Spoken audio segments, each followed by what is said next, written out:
Hi, I'm Alison. I'll be your counselor for today. Hi, I'm Victoria. Nice to meet you. So did you find the place okay? Yeah. Yeah? Yeah, not too far. Do you see the construction down the street? Oh, yeah. Oh, it's bad down there. So tell me a little bit about yourself. Okay, I'm 26. I work at a school. I'm a teacher. Okay. I got my degree at York University. Okay. And I teach elementary school kids, particularly JK and SK. That's awesome. Good for you. Thank you. So how did you find out about the agency? I actually did a bit of research on my own. I've had a lot of recommendations from family and friends as to get some counseling for my issue. Okay. And I wanted to find out which agency would be the best for me, and this one was the one I chose. It's a good choice, definitely, for sure. Okay, so when you first came in, did my secretary go over the confidentiality and all the paperwork that you had to do? Yes, she did. Did you have any difficulties or anything? No. It was No all questions, pretty straightforward. concerns? No. Okay, perfect. So what brings you in today? Well, okay, as I said, my friends and family have actually told me to get some counseling. Okay. My boyfriend we've been together for 6 years. Okay. And he's become verbally and physically abusive towards me. Okay. Yeah. Sorry, I hope you don't mind here. I'm just going to write some notes down No problem. as we go. So give me a little bit of history about your guys' relationship. Okay, so we met actually in college. Okay. We were both going to college, we were both in college at the time. Okay. We were 20, and everything was going well. Okay. And then I changed my path and went to university. I really wanted to be a teacher. I really loved working with kids. And he was really supportive, you know. We were just like, it was great. It went great. He's a firefighter. And Firefighter, good service. Yeah. I can see why you were attracted to him. Oh, yeah. And I really liked his personality, like when we were in college and all that. And then he was very supportive of my change and like going to university and like studying way more. And then teachers college happened, and he was just very supportive the entire time, right? You know, after I graduated, we actually moved in together. Okay. We live downtown Toronto. Well done. In like a condo, just the two of us. We have a dog. But that's really it. Yeah. And just, I've always noticed, especially when he got his job, so he works for the firefighting force in Toronto, and he works with a lot of guys. He works long shifts. He's tired, I get it. And a couple years ago, he started, you know, just getting like a little snippy here and there. He'd cut me off when I was talking. And, you know, I was just like, I get it. You deal with a lot of heavy stuff at work. Yeah. Fine. And I talked to him about it a couple times. As things progressed, he got more, I guess you can say the word abusive. He got more like snippy. He got more as, I don't care about you. I don't care about this. This is not my problem. You know, I'm actually dealing with saving people's lives, right? And I totally understand that, but it's gotten to the point now where I can't deal with him saying that stuff to me anymore. And then about a year ago is when he finally took the first hit. He smacked me across the face when I was speaking to him. We were just at our apartment. Okay. And I left. I stormed out. I walked out. I said, if you ever touch me again, I swear to God. And, you know, I left, and he, like, reconciled. He tried his best. He's like, you know, I'm never going to do that again. It was totally an accident. Whatever, right? So how did him doing all this and him saying it was an accident and whatnot, how did that make you feel? Honestly, I felt very, like, I felt like it was more like in the heat of the moment. You know, when you're in like a heat of a moment in an argument and you're just like, you just gotta let that anger go. That's how I felt it was. And I felt it, the way he made it seem was it wasn't directed at me as a person. Okay. It was just kind of like, shut up, I can't deal with this. Okay. That's the way I felt he was talking to me as. And, you know, I left. Like, I walked out of the apartment. I went to my family. I told, I called my friend in my car crying, being like, yo, he just hit me. That's understandable here. Yeah. Circumstances, for sure. And she was like, she told me to come over. I stayed with my family for a week. Okay, so you took a little bit of a break there. Yeah. And I took, like, some time off just for myself. And he kept calling and leaving messages and sending flowers and sending chocolates and like. So the honeymoon phase type thing. Yeah. Okay. And you know, he then contacted my friend, and my friend said, "Why did you hit her?" And he's like, "I never meant to do that, you know, she's like the best thing ever, and I didn't mean to do it." He just kept saying, "I didn't mean to do it, and I'm so sorry." And then he wrote me this long letter as to why he was sorry. And I really believed him. Yeah. Because I was just like, okay, you know, it happens, things happen. But that was the first time. Okay, so how did you react in that situation? Because at one hand, he's expressing that, you know, he loves you and all this stuff, but on the other hand, he's, you know, verbally and physically abusing you. So how did you kind of cope with that situation? Because you seem to be dealing with it very, very well right now. So Well, thanks. definitely, yeah, definitely a positive there for sure. I look at it as he is a loving person, and when he's, like, I still think back, I think, to when we first met, and kind of, like, he's still in there, and, like, because his job is so physically and emotionally and mentally demanding, I feel like I have to give him the time and the benefit of the doubt, because his job puts so much pressure on him. So much strain type thing? Yeah. And I don't know, I guess I kind of just deal with it like, you know, I don't deal with what he's dealing with on a daily basis. You know, I deal with little kids, and yeah, they get on my nerves too, but at the same time, I don't lash out and hit somebody because of it, because of what's going on in my life. But then, see, this is where the verbal abuse comes in, because if I come home having a bad day, saying like, 2 kids in my class got the flu or whatever, he's like, yeah, well, I had somebody die today. And he kind of so like one-ups me, you? and he's like, your problems are not as big as mine. He'll say that to me, and I'm just kind of like, but I'm there for you when you need to vent, and when I start to vent, he takes it as, oh, well, you don't know the half of it, blah, blah, blah, and then he gets very angry and kind of gets aggressive verbally. Yeah, okay. Yeah. So, does he, how often would you say that this happens? The verbal abuse, not the physical, because that's only happened once, you said, correct? No, it's happened, I want to say. Like the physical part? The physical. It's only happened? About 4 times that I can count. But just this one time, okay. That was the first time. Okay, alright. Yeah, and then it has continued ever since. That was about a year ago. In the past year, he has struck me 4 times. Okay. Yeah. So what are your coping mechanisms for when this happens? Like, do you have any, because you said that you were going to your family and whatnot, right? So I just want to, you know, get a brief understanding of what would happen if your family wasn't there. You know, what's like, is there a backup plan involved? Because this can, you never know how bad that could escalate, right? Yeah. I mean, I have a good group of friends. I made a great group of friends in high school and in college and university. So I do go to them. So I would hope, like, if worst came to worst, I could go to them. Excuse me. But I have thought of just ending it and leaving, but that's a bit of a problem as well. So what does ending it mean to you in that sense? Like ending the relationship altogether. Completely? Like no ties? No ties, cut everything. I've even thought of, like, you know, just saying, take the condo, I just want my stuff, leave me the dog, and I will go. The dog, yeah. Yeah. And I will go quietly. Like, I won't press charges, that kind of thing. Like, the 3rd time he struck me, that's when I got very, very mad, because it left a mark.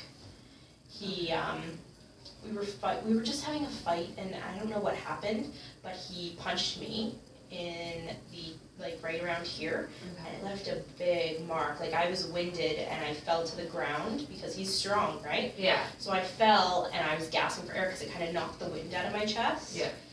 And I was crying, and he was like, oh my God, I'm so sorry, and I said, get away from me, like I was cowering in the corner. And I think that's when he kind of realized, like, what did I do? And I said, like, I just was so mad. I got up, I got my stuff, I got a bag that time, and I left. Okay. And so for the majority of the time when this kind of stuff happens, you end up leaving and going with your friends, is that correct? Because I don't know where it's gonna go. Like, you know, he may have struck me then, but what happens 10 minutes later when he's in an even worse mood? He could hit me harder, more, or, like, you know, God forbid, kill, right?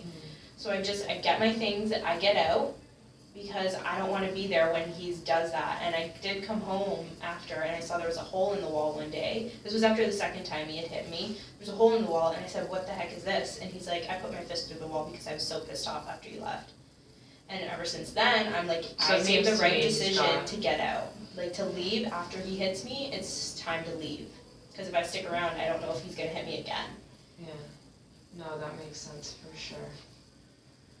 Okay, so have you guys talked together about any of this, or is it just kind of that happens and then you guys separate and don't talk about it? Like, how do you guys go about resolving these So kind of situations? we'll like fight, it'll happen, I'll leave, Mhm. and maybe about a day after he'll try to get in contact with me. The more times it's happened, so like the second time he hit me, I was gone for a week and a half. Okay.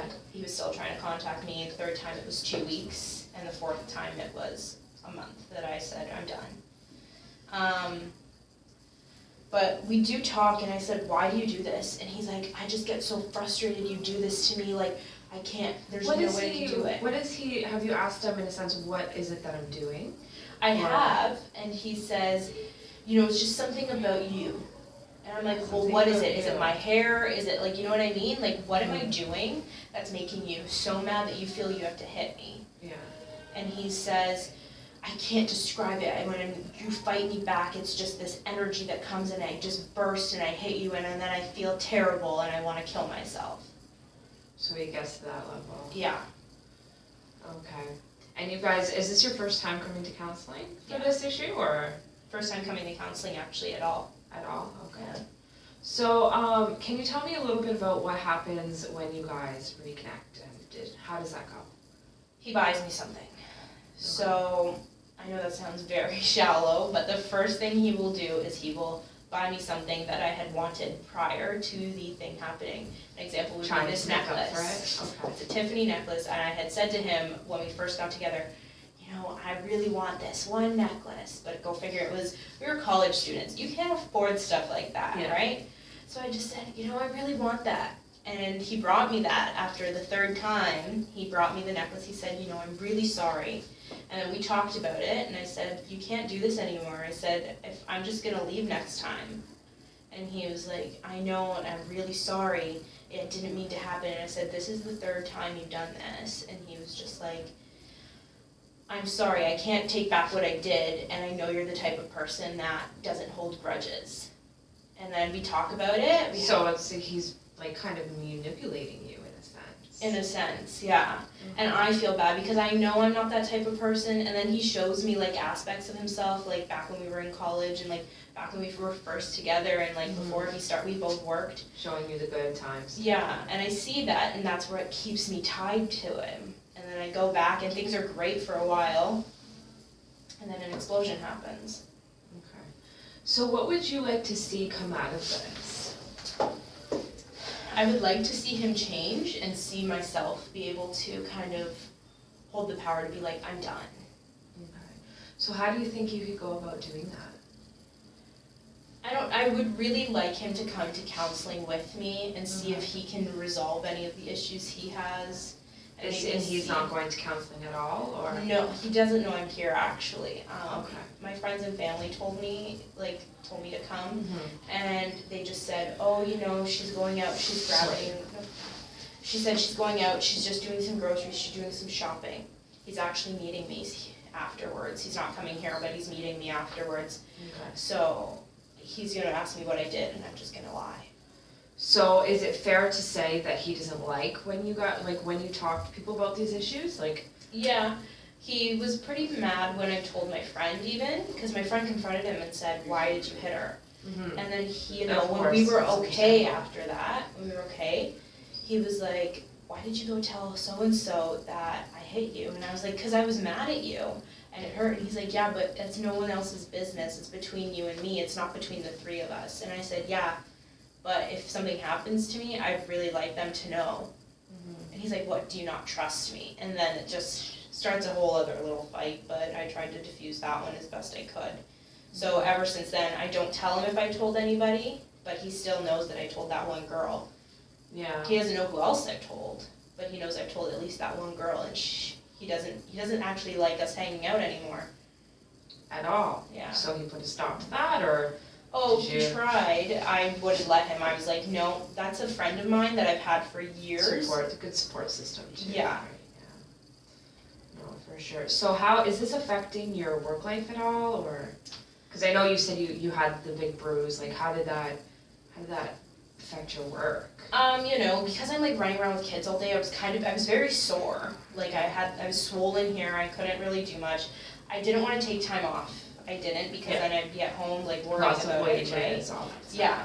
So I was just like, go to work, do it, keep your mind off it. Mm. I'm the kind of person that keep busy and it kind of like subsides my mind. Fine, great. That worked. And then I don't remember what happened, but one of my students jumped, caught my shirt and moved it, and he saw the bruise and he's like, oh my God, what happened, miss? And I was like, oh, nothing, you know, my puppy's just very big and strong and he got me. One of the teachers found out, and she's one of my friends as well. We both know, we've become really close, and she said, what happened, you can tell me. And that's when I was very embarrassed of the bruise, so I said, oh, nothing happened, you don't have to worry about me. And she's like, you can talk to me, and I just said, no, I'm fine, trust me, and I walked away. And then I've been more vigilant in covering, if I have to cover it up, fine, but he hasn't left a mark since. So what's pushing you to cover this up? Like on a scale of like from 1 to 10, how abusive do you think your boyfriend really is to you? You can do it emotional and physical. For emotional, I would definitely say an 8. Emotional 8, okay. And for physical, a 6. Physical 6. And you said it was 4 times, sorry? Yeah. 4 times that you did The 3rd time was the worst. So, and it that. better not That happen. was the big bruise, right? Yeah. That's one of the worst. Okay, so has the police or any authorities ever been involved? No, and honestly, I'm scared to go to the authorities because he is the authorities in a sense. Yeah. Like, he knows people in the police department, he knows, like, everybody, and his friends know he's not that kind of person, which bothers me because it's like, if I ever did need help, Because underneath he is. yeah, And he's proven that. yeah. And Yeah. I'm scared if I have to go to somebody, that they're not gonna believe me, they're gonna be like, oh, no, that's not him. Yeah.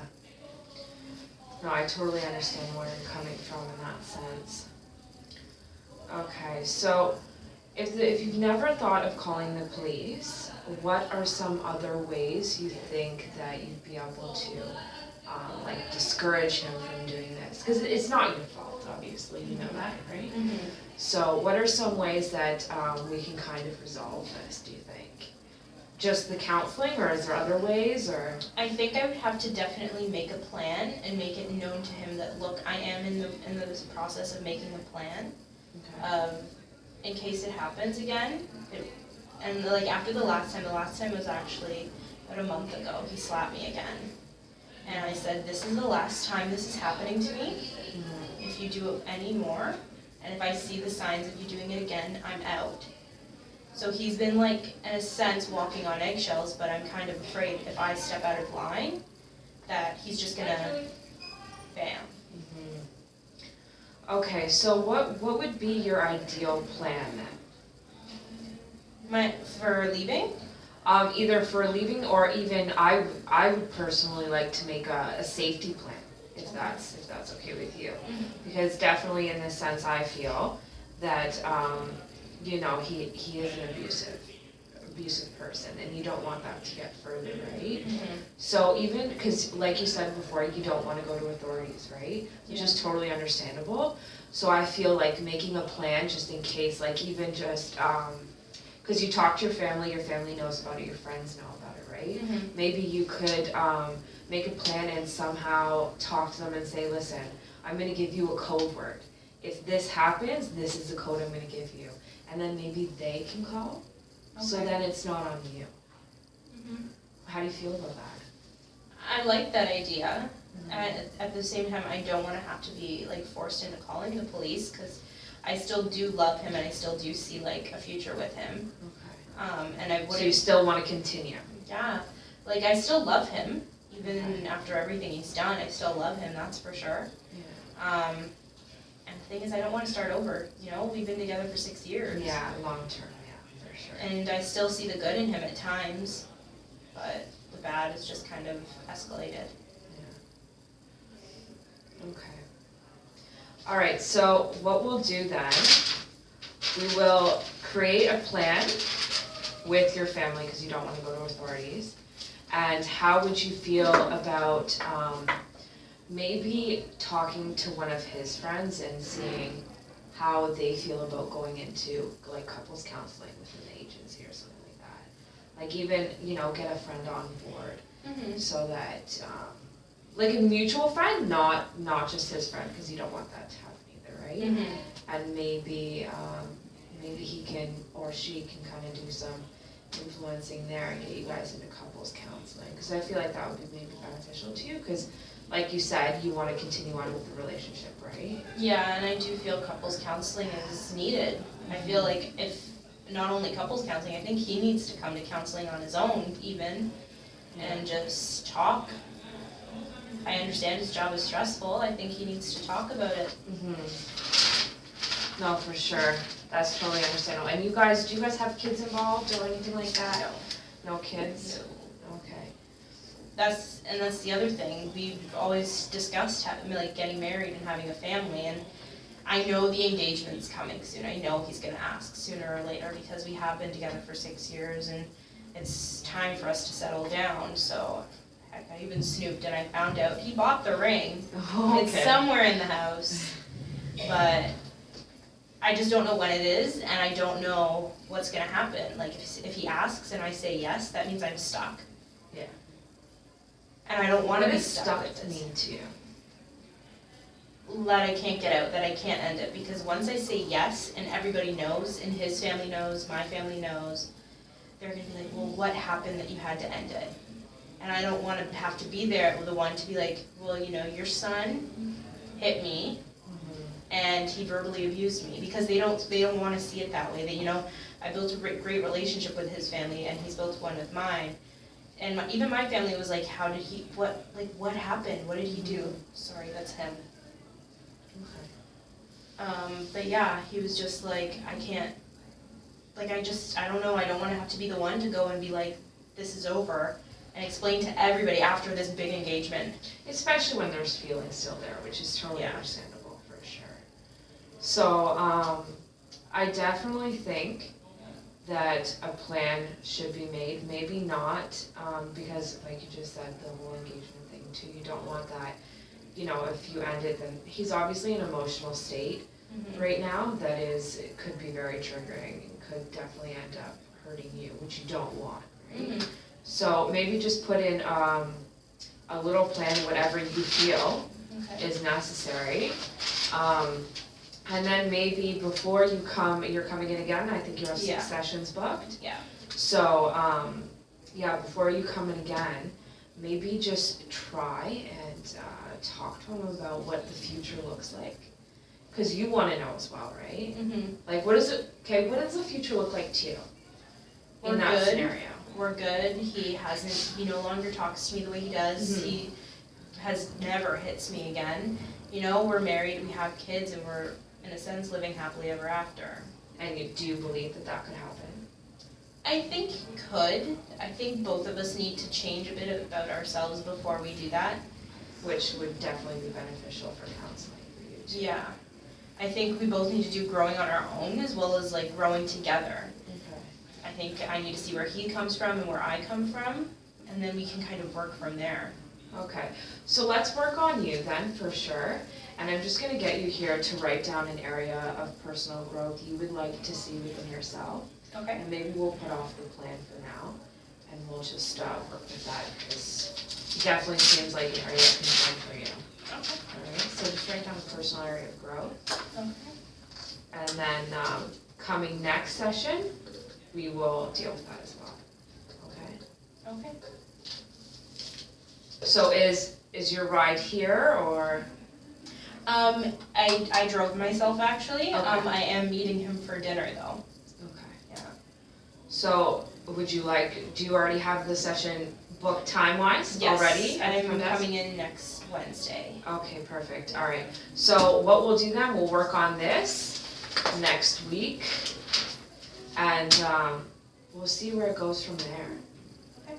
Because right now I don't know, other than your area of personal growth, how you would like to handle this situation. I think it would be definitely beneficial to continue talking about it and see where we can go from there. All right? Okay. So thanks meeting you. You too. See you next week.